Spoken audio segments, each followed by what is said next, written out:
ये हमारी नॉर्मल बैठक थी, लेकिन निश्चित रूप में इससे एक पृष्ठभूमि जहाँ नेशनल असेसमेंट सर्वे में हिमाचल प्रदेश ने एक बहुत बड़ी छलांग मारी है और पिछले कल 2 तारीख को इसकी पूरी डिटेल्स भी आपके सामने मैं समझता हूँ जो हमारे सचिव है गवर्नमेंट ऑफ इंडिया में उन्होंने सारी बातें सार्वजनिक की।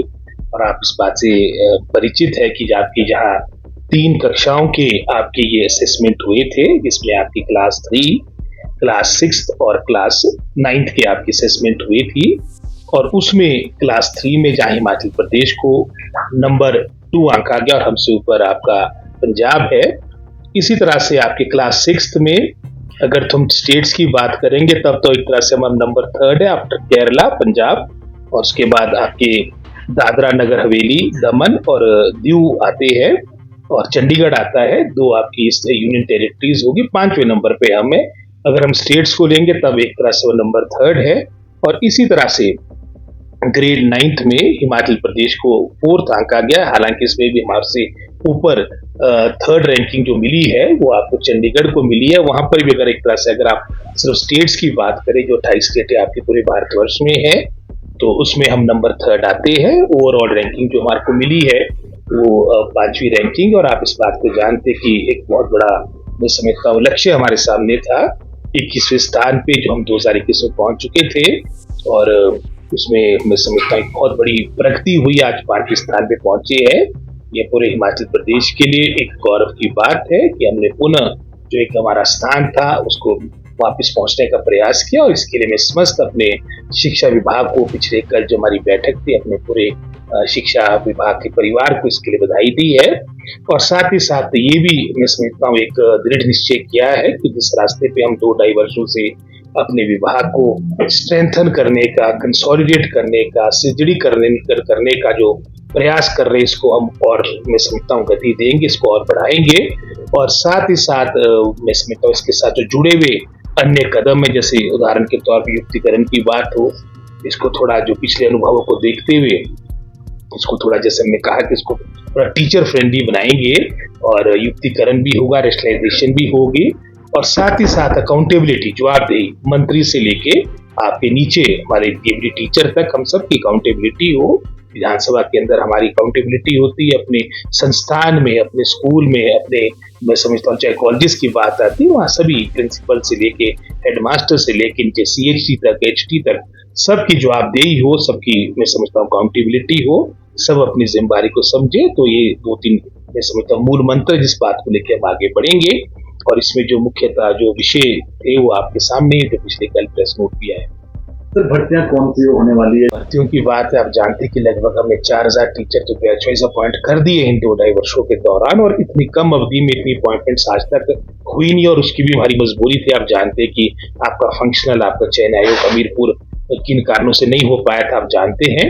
तो हमारे पास एक विकल्प रह गया था और वो था आपका बैच वाइज रिक्रूटमेंट। और उसमें मैं समझता हूँ हमने लगभग 4000 के आसपास भिन्न कैटेगरीज के टीचर्स आपके मैं समझता हूँ अपॉइंट किए हैं।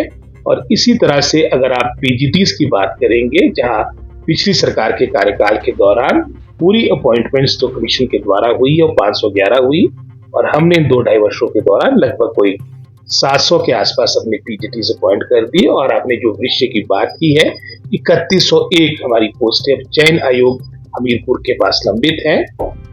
और उन्होंने प्रथम चरण में जो अभी जिसकी प्रक्रिया प्रारंभ की है वो TGT की है, लगभग 937 पोस्टें, चाहे उसमें TGT 800, TGT मेडिकल हो, नॉन मेडिकल हो, क्योंकि ये बात अक्सर देखने में आई कि विशेषकर जो फार फ्लंग एरियाज है वो वर्षों से आपके TGT मेडिकल, नॉन मेडिकल के पद रिक्त है। तो हमने अपनी प्राथमिकता वो दी। और इसके उपरांत लगभग कोई 1700-1800 पद हमारे JBT के हैं, वो भी चयन आयोग के पास चले गए हैं। और वहां पर इसके उपरांत TGT के बाद वो प्रक्रिया प्रारंभ होगी। और इस तरह से जो हम प्री प्राइमरी स्कूल में हमने जो आया या प्लस आपके जो एंटिटी टीचर्स की प्रक्रिया भी आपके नाइलेट और SCDC के पास चली है। और ये सब पद भी आने वाले समय में भरे जाएंगे। PET के पद भरे जाएंगे? PET के आपके पद ऑलरेडी मैं समझता हूँ कोर्ट में लंबित मैटर है, लेकिन हम इसका जरूर कर रहे हैं ये DPs का। तो लगभग 119 पोस्टों के आसपास का प्रस्ताव हमारा भविष्य में कैबिनेट में जाएगा। लेकिन जो आपने PET की बात की है, ये जो 3-4 कैटेगरीज के हमारे कोर्ट में जो स्टे के कारण जो आपका प्रक्रिया रुकी है उसमें PET भी है। हमारी जेबीटी फिजिकली हैंडीकैप्ड की लगभग 183 पोस्ट है, इसका पूरा आपकी काउंसलिंग भी हो चुकी है, लेकिन अब इसमें मैं समझता हूँ कोर्ट के द्वारा स्टे है। और इसी तरह से लगभग कोई इतने ही 180-90 के आसपास आपके शास्त्री के जो पद जिसकी हमने प्रक्रिया कंप्लीट कर ली थी, काउंसलिंग कर दी थी, वो मैटर सुप्रीम कोर्ट में है। तो वर्तमान में ये स्थिति है। सर, जो बरसात के दिनों मैं समझता हूँ पिछले कल इसमें पूरी डिटेल मांगी है, और जो भी नुकसान हुआ है मुख्यतः वो मंडी जिला में ये बात सुनने को आई है। तो अभी तो मैं समझता हूँ फिगर कम है, लेकिन इसमें हर तरह के प्रिकॉशन निभाए जाए उसके लिए डिपार्टमेंट को कहा गया है।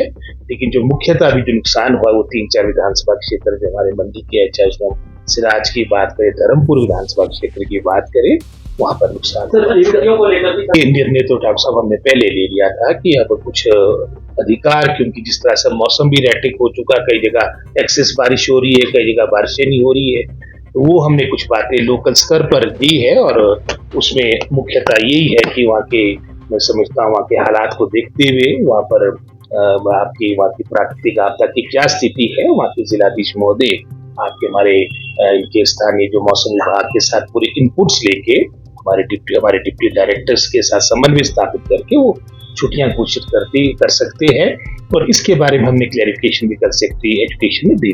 सर, ये जो लाभ तो उसका विकल्प देखेंगे, जिलाधीश महोदय उसका प्रस्ताव भेजेंगे, और जहाँ पर भी पॉसिबल होगा वो करेंगे। इस मेज में भी पिछली बारी बहुत नुकसान हुआ तो हमने वैकल्पिक व्यवस्था की है, और इसके बारे में बेहतर जानकारी हमारे को वहाँ के जो जिला प्रशासन है, हमारे डिप्टी डायरेक्टर शीघ्र हमारे को रिपोर्ट देंगे, उसके अकॉर्डिंग हम आगामी कार्रवाई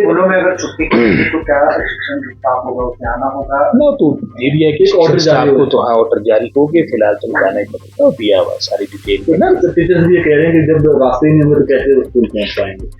चलो जो ऑर्डर है वो तो आपके सामने है ना।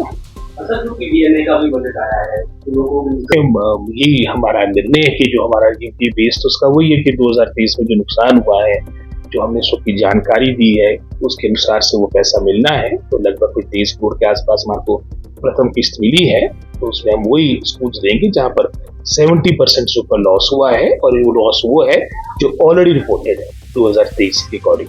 खराब रिजल्ट वाले जो वो तो मैंने पहले कह दिया कि जवाबदेही हम सबकी होगी, इंक्लूडिंग मिनिस्टर। प्रक्रिया चली हुई, इंक्रीमेंट हो गए सर उनके, वो तो हो ही गया, इंक्रीमेंट वाला तो है ही, इंक्रीमेंट का भी है, और जहाँ पर ट्रांसफर का भी होगा वो भी करेंगे। सर, डे बोर्डिंग जो स्कूल है उसमें कुछ करने को लेकर डे बोर्डिंग स्कूल में तो अब वर्तमान में हमने 2 बातों को लेकर आगे उसमें बढ़ रहे हैं। एक तो हमारे जो नए संस्थान बनने, नई बिल्डिंग्स बननी है, वो कोई 18-20 स्थल है जहाँ पर रिश्तेदार शिला 10-12 जगह तो फाउंडेशन स्टोन भी रखती है, और लगभग हमने प्रथम चरण में सब जगह जहाँ पर हमने पत्थर रखा है, माननीय मुख्यमंत्री जी ने 5-5 करोड़ की हमने प्रशासनिक स्वीकृति के वित्तीय अनुमोदन भी दे दिया। लगभग उसकी जो फर्स्ट इंस्टॉलमेंट है 2 करोड़ के आसपास की राशि भी दे दी है।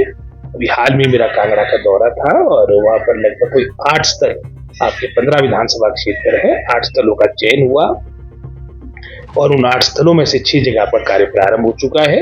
लेकिन साथ ही साथ हम एग्जिस्टिंग स्कूल्स भी आपके affiliate as Rajiv Gandhi day boarding school के रूप में कर रहे हैं, विकसित करने का हमारी सोच है, और उसमें लगभग कोई 52-53 स्कूल्स अभी आइडेंटिफाई हुए हैं, और सोच यही है कि हमारे को जो बेस्ट फैसिलिटी है स्टेट ऑफ आर्ट स्कूल हो, और उसी सोच के साथ हम आगे कार्य कर रहे हैं। तो शिक्षक अप्रोक्सीमेटली डाटा है, तो मैं अभी इसके बारे में डाटा नहीं, और जो डाटा ना हो तो उसको टिप्पणी करना भी गलत होता है।